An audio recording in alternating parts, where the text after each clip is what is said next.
আসসালামু আলাইকুম। কেমন আছেন সবাই? আলহামদুলিল্লাহ আমি অনেক ভালো আছি। চলে আসলাম আপনাদের মাঝে নতুন আরেকটি ভিডিও নিয়ে।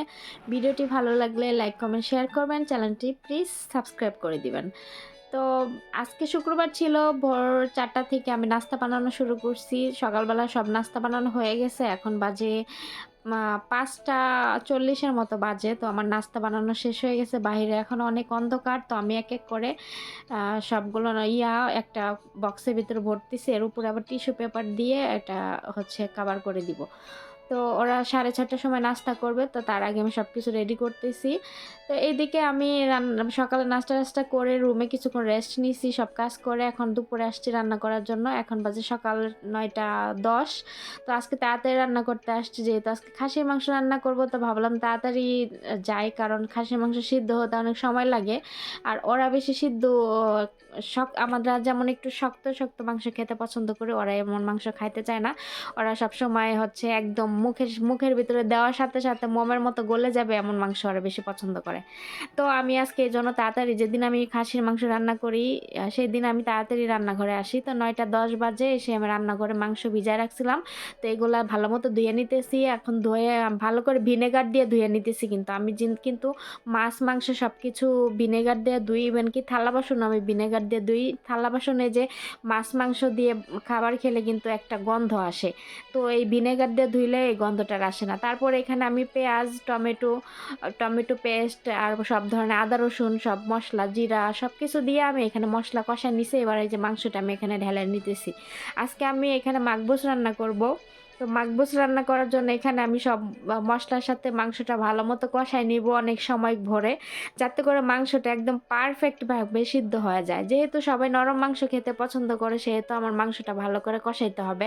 আর আমার এত বেশি নরম মাংস ভাল লাগে না, কারণ আমরা বাঙালি, তো আমরা এত আরাম খুঁজি না। একটু মাংসটা কিন্তু একটু শক্ত রাখলেই কিন্তু খাইতে ভাল লাগে। এত নরম মাংস মুখের ভিতরে দিমু আর মাংস মমের মতো গইলা যাবো, এটা খাওয়ার কোনো টেস্টই আসে না।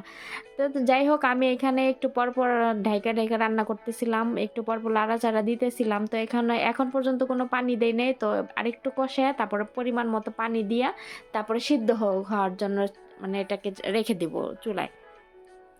ওইদিকে বেসিংয়ে অনেক থালা বাসন জমছে আর এদিকে রান্না বসায় দিয়েছি। তো ভাবলাম যে ওইদিকে মাংসটা সিদ্ধ হতে থাক সিদ্ধ, এদিকে আমি থালা বাসনগুলো ধুয়ে ফেলি।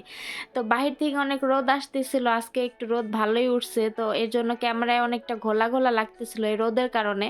তো থালা বাসনগুলো এক করে সবগুলো ধুয়ে নিতেছি, কারণ আহ আরো অনেক কাজ বাকি আছে।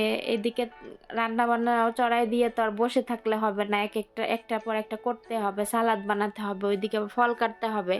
তো সবকিছুই করতে হবে। এজন্য এক করে ভাবলাম যে গুছায় কাজগুলো করে ফেলে। আর বেসিংয়ে থালা বাসন বেশি জমা থাকলে আমার ভাল লাগে না। বেসিংটা বড়া থাকলে, মানে বেসিংয়ে যদি গ্যাঞ্জাম থাকে আমার ভাল লাগে না। তো এই জন্য আমি অল্প থালা বাসনে হয় যখন, তো অল্প ধুয়ে ফেলি। তো এইদিকে আমি এইগুলো সব ধুয়ে নিতেছিলাম। তারপরে আমি হচ্ছে সালাদ কাইটা নিব, তারপরে ফল কাইটা নিব। আবার একটা রুম আছে ভিতরে, রুমটাও গুছায় নিতে হবে। তো এইগুলো সবকিছু আহ সিরিয়াল মতো আমি কাজ করতেছি। আসলে সিরিয়াল মতো কাজ করলে কিন্তু গুছাইয়া কাজ করতে সময় লাগে না। তো থালা বাসন ধোয়া শেষ। এখানে আমি মাংসটাও ভালো মতো কষাই নিছি। তো এখানে কষানো হয়ে গেছে। আমি নফকে দিছিলাম একটু টেস্ট করার জন্য। তো নফ বলল যে হ্যাঁ অনেক ভালো মতো সিদ্ধ হয়েছে। তারপর আমি এখানে পানি দিয়ে দিচ্ছি। এর ভিতরে আমি পানিটা বয়েল হইলে আমি এখানে চাল দিয়ে দিব। তো পরিমাণ মতো আমি এখানে পরিমাণ পানি দিয়ে দিছি। আর এটা হচ্ছে শুকনা লেবু। তো ৩টা আমি শুকনা লেবু দিয়ে দিলাম। তারপরে হচ্ছে এখন দিয়ে দিব কারি পাতা। তো কারি পাতা আমি মাংসের সাথে একসাথে দেই নাই, কারণ অনেকক্ষণ মাংস সিদ্ধ করব। কারি পাতা পরে একদম হয়ে যাবে, বেশি সিদ্ধ হয়ে যাবে। এজন্য এখন দিলাম, ঘ্রাণটা সুন্দর আসবে। তারপরে চাল দিয়ে দিছিলাম। চাল দেওয়ার পরে এখন পানিটা আস্তে শুকায় আসতেছে। আরেকটু শুকায় আসলে এটাকে চুলার জাল কমায় দমে বসায় রাখবো চাল ফোটার পর্যন্ত। তো এটাই হচ্ছে আমাদের দেশে খিচুড়ি, আর এই দেশে মাকবুজ বলে। তো এখানে ডাল দিলে খিচুড়ি হয়ে যায়, তো এখানে ডাল দেওয়া হয় নাই। যাই হোক, তো অনেকক্ষণ দমে রাখার পরে এখানে আমি একটু ঘি দিয়ে দিছিলাম উপর দিয়ে। তো দমে রাখার পরে এই যে দেখেন রান্নাবান্না হয়ে গেছে, চালটাও ফুটে গেছে। তো আমি একটু ভালো করে লাড়াচাড়া দিয়ে দেখতেছিলাম যে ঠিক হয়েছে নাকি। এখন দেখি যে না, একদম চাল ফুটে গেছে সুন্দর মতো। তো রান্নাবান্না শেষ আলহামদুলিল্লাহ। তো এখন রান্নাঘরে আরেকটু কাজ আছে, ওই কাজগুলো শেষ করে তারপর রান্নাঘর থেকে বের হয়ে যাব। তো এই ভিডিওটা ছিল গতকালকের নফ আর ফাইসাল ড্রয়িং রুমে বসেছিল, আমি ওদের সাথে বসেছিলাম। আর দেখেন নফ স্কুল ব্যাগের পিছনে ওর মাথা লুকায় লুকায় মোবাইলে হচ্ছে রিলস ভিডিও দেখতেছে, ইউটিউবে রিলস ভিডিও দেখতেছে। আর ফাইসাল ওইদিকে বৈশা বৈশা হাত পাও লড়াইতেছে, মানে ও কখনো শান্ত থাকে না, ও এদিকে হাত পাও সবসময় লড়াইতেই থাকে। আর আমি এইদিকে বসেছিলাম, বসে বসে ভিডিও করতেছিলাম। তো এই হচ্ছে আমার গতকাল আর আজকের ভিডিও। গতকাল ছিল বৃহস্পতিবার, আজকে শুক্রবার।